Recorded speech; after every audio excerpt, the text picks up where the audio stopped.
इस वीडियो को देखने के बाद आप जान सकेंगे कि कौन सी मेडिसिन किस काम आती है और ये जानना आपके लिए बहुत ज़रूरी है क्योंकि कई बार हमें मेडिसिन लेनी पड़ती है या फिर हमें किसी को भी मेडिसिन देनी पड़ सकती है और हमें पता होना चाहिए कि जो मेडिसिन हम ले रहे हैं या फिर हम मेडिसिन किसी को दे रहे हैं वो किस काम आती है।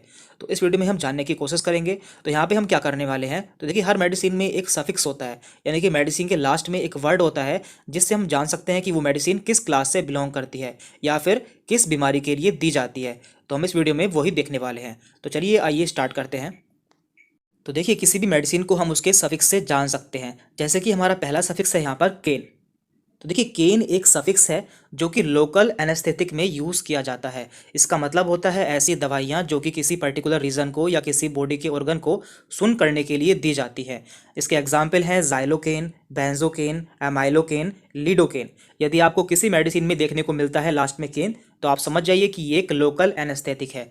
तो देखिए यहाँ पे हमने कुछ इमेज भी लगाई है, जैसे कि यहाँ पे है जाइलोकेन। तो जाइलोकेन एक इंजेक्शन आता है यदि मान लीजिए किसी का ऑपरेशन होना होता है और उस ऑपरेशन वाले हिस्से को, यानी कि जहाँ का ऑपरेशन होना है और वहाँ पे उसे सुन करना होता है, तो वहाँ पर जाइलोकेन इंजेक्शन लगाया जाता है। और इसके अलावा लीडोकेन एक टॉपिकल एनेस्थेटिक आता है, यानी कि ये ऊपर से अप्लाई करना होता है किसी रीजन को या किसी पार्ट को सुन करने के लिए। तो आप जान सकेंगे कि केन का यूज़ लोकल एनेस्थेटिक में किया जाता है। अब आगे बढ़ते हैं। तो देखिए हमारा अगला सफिक्स है माइसिन। तो माइसिन का यूज़ किया जाता है एंटीबायोटिक में, यानी कि इन्फेक्शन के लिए। यदि किसी को इन्फेक्शन हो जाता है तो उस कंडीशन में एंटीबायोटिक दी जाती है। इसके एग्जाम्पल है azithromycin, erythromycin, neomycin and streptomycin. तो आप देख सकते हैं कि सबके लास्ट में यहाँ पर माइसिन वर्ड आया है। तो माइसिन वर्ड का यूज़ एंटीबायोटिक में किया जाता है। और यहाँ पे हमने कुछ इसकी इमेज भी लगाई है, जैसे कि स्ट्रेप्टोमाइसिन इंजेक्शन। तो ये इंजेक्शन बैक्टीरिया के इन्फेक्शन के रूप में लगाया जाता है, यानी कि किसी को यदि बैक्टीरिया का इन्फेक्शन हो जाता है तो उसे ये इंजेक्शन लगाया जाता है। और यहाँ पे नीचे है नियोमाइसिन। तो नियोमाइसिन ये ऑइंटमेंट है, यानी कि ये ऊपर से लगाई जाने वाली क्रीम है जो कि बैक्टीरिया को किल करती है। तो इस तरह से आप जान पाएंगे कि माइसिन का यूज़ एंटीबायोटिक के रूप में किया जाता है। अब आगे बढ़ते हैं। हमारा अगला सफिक्स है ओलोल। तो यहाँ पे ओ लोल। तो ये होते हैं बीटा ब्लॉकर्स। तो ये इसका यूज़ किया जाता है हाइपरटेंशन में या फिर हार्ट अटैक में, यानी कि यदि किसी को हार्ट से संबंधित कोई बीमारी होती है तो उसमें बीटा ब्लॉकर्स का यूज़ किया जाता है। और इसके एग्जाम्पल्स हैं मेटाप्रोलोल, एटिनोलोल, एस्मोलोल, बीसोप्रोलोल। तो यहाँ पे हमने इसकी इमेज भी लगाई है, एटिनोलोल टैबलेट। तो आप देख सकते हैं जनरली इसका यूज़ हाई ब्लड प्रेशर के पेशेंट में किया जाता है, यानी कि ऐसे पेशेंट जिनका ब्लड प्रेशर हाई रहता है तो उन्हें ये मेडिसिन दी जाती है। तो इससे आपको याद रहेगा कि बीटा ब्लॉकर्स का यूज़ हाई ब्लड प्रेशर में या फिर हार्ट की किसी और प्रॉब्लम में किया जाता है। तो अगला सफिक्स है माइड एंड जाइड। तो इन दोनों का मतलब होता है डाययूरेटिक्स। तो इनका काम क्या होता है, ये हमारे यूरिन को बढ़ा देती है, यानी कि इन्हें लेने के बाद हमें बार बार यूरिन आता है। और ये मेडिसिन ऐसे पेशेंट को दी जाती है जिनका ब्लड प्रेशर काफ़ी बड़ा होता है या फिर जिनके शरीर में सूजन होती है, यानी कि एडिमा होता है, तो उन्हें डाययूरेटिक्स दिए जाते हैं। और इसका एग्जाम्पल है फिरोसेमाइड, ब्यूमेटानाइड, बेंजाथाइजाइड एंड क्लोरोथाइजाइड। तो ये दोनों इसका एग्जाम्पल है। यहाँ पे माइड आया है और यहाँ पे जाइड आया है। यहाँ पे हमने एक इसकी इमेज भी लगाई है लैक्सिस, जो कि कॉमनली यूज़ की जाने वाली डाययूरेटिक है। ये बहुत ज़्यादा यूज़ की जाती है। आगे बढ़ते हैं। हमारा अगला सफिक्स है विर। देखिए यहाँ पे लास्ट में आया है विर और ये है एंटी वायरल। तो आप इसे जान सकते हैं, यहाँ पे विर आया है और ये यहाँ पे वायरल आया है। तो यहाँ पे ये वायरस के लिए यूज़ की जाती है, यानी कि वायरस के इन्फेक्शन के लिए यूज़ की जाती है। इसके एग्जाम्पल्स हैं ये साइक्लोविर, रिटिनाविर एंड इंडिनाविर। और यहाँ पे हमने इसकी इमेज भी लगाई है जो कि सिप्ला कंपनी की है और ये एसीविर नाम से आती है।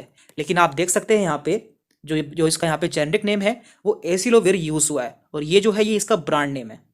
देन इसके बाद है पाम। तो देखिए इनका यूज़ एंटी एंजाइटी के रूप में किया जाता है, यानी कि यदि किसी को घबराहट होती है, बेचैनी होती है या फिर उसे नींद नहीं आती है तो ऐसी कंडीशन में इन ड्रग्स का यूज़ किया जाता है, जैसे कि डायजेपाम, लोरिजेपाम। तो इन दोनों के लास्ट में पाम आया है और यहाँ पे हमने इसकी इमेज भी लगाई है जिसमें आप देख सकते हैं यहाँ पे है डायजेपाम। तो इस ड्रग का यूज़ एंजाइटी के रूप में किया जाता है, यानी कि एंजाइटी को दूर करने के लिए किया जाता है। देन इसके बाद है स्टैटिन। तो देखिए स्टैटिन का यूज़ एंटी हाइपर लिपिडेमिक्स में किया जाता है, यानी कि ऐसे व्यक्ति जिनका लिपिड बढ़ जाता है, यानी कि कोलेस्ट्रॉल बढ़ जाता है, उन्हें स्टैटिन मेडिसिन दी जाती है। और इन पेशेंट को हार्ट अटैक के चांसेस रहते हैं तो उसे दूर करने के लिए यहाँ पर स्टैटिन दी जाती है। इसके एग्जाम्पल्स हैं एटोरवास्टैटिन, सिमवास्टैटिन एंड लोवास्टैटिन। यहाँ पे हमने इसकी इमेज भी लगाई है एटोरवास्टैटिन की।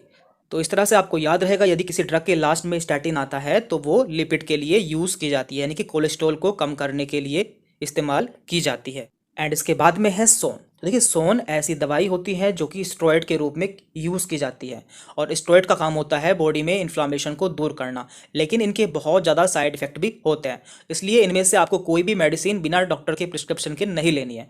और इसके एग्जाम्पल्स हैं बेटामेथासोन, कोर्टिसोन, डेक्सामेथासोन। तो इन सभी मेडिसिन का यूज़ स्टेरॉइड के रूप में किया जाता है, जो कि बॉडी में इन्फ्लामेशन को दूर करती है। और यहाँ पे हमने इसकी एक इमेज भी लगाई है, तो आप देख सकते हैं कि हर मेडिसिन के ऊपर 2 नाम लिखे होते हैं, जैसे कि यहाँ पे लिखा है डेक्सामेथासोन ऊपर लिखा है, और नीचे लिखा है डेक्सोना। तो देखिए, ये जो इसका डेक्सामेथासोन है ये इसका जेनरिक नेम है, जबकि जो डेक्सोना है ये इसका ब्रांड नेम है। तो ब्रांड नेम जो है वो कंपनी डिसाइड करती है, यानी कि कोई भी कंपनी किसी भी पर्टिकुलर जेनरिक नेम का या फिर सॉल्ट का ब्रांड नेम अलग रख सकती है, तो ये डिपेंड करता है। लेकिन आपको देखना होता है कि इसमें कौन सा जेनरिक है, यानी कि कौन सा इसके अंदर सॉल्ट है। तो इस तरह से आप मेडिसिन को पहचान सकते हैं। यहाँ पे हमने मैक्सिमम मेडिसिन कवर कर ली है, और जो मेडिसिन रह गई हैं वो हम अगली वीडियो में कवर कर लेंगे। और लास्ट में सबसे इंपॉर्टेंट बात देखिए, वीडियो केवल इसलिए बनाई गई है जिससे आप जान सके कि कौन सी मेडिसिन किस काम आती है, लेकिन आपको इनमें से कोई भी मेडिसिन बिना डॉक्टर के प्रिस्क्रिप्शन के नहीं लेनी है, यानी कि आपको ये मेडिसिन खुद से नहीं लेनी है जब तक आपको डॉक्टर सजेस्ट नहीं करते हैं। तो इस वीडियो में इतना ही था। यदि आपको कोई डाउट रहता है तो आप हमसे कमेंट करके पूछ सकते हैं। Thank you very much.